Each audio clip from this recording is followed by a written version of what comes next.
how to select the best resources so that we don't waste the time. Sure. So, one of the first principles I talk about in the book is what I call meta learning. And the idea of meta learning is learning how to learn something. And the reason it's important if you are undertaking your own project to learn something is that you often don't know what the right way to do it is before you get started.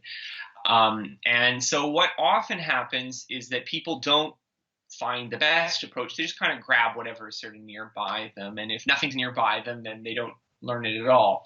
And one of the things that you can do to really improve your effectiveness is spend a little bit of time to look at not only what are the resources people are using who actually have successfully learned the skill, but also what are the approaches that they've taken to studying it and learning it.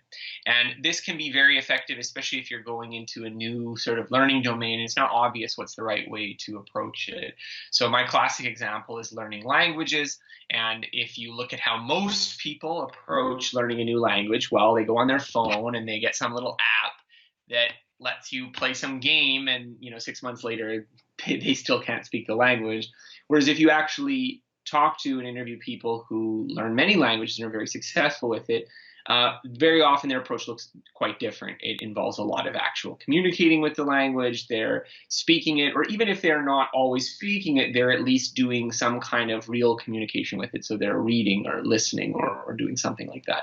And so this is one of those tools that you can use, is that if you're going to learn a new skill, talk to people who've done it before and ask them what's the right way to learn this. And this can often weed out a lot of these really ineffective strategies, especially for skills like language learning, which has so many people attempting it and so many people doing so abysmally. Please subscribe to BNS Goku Great.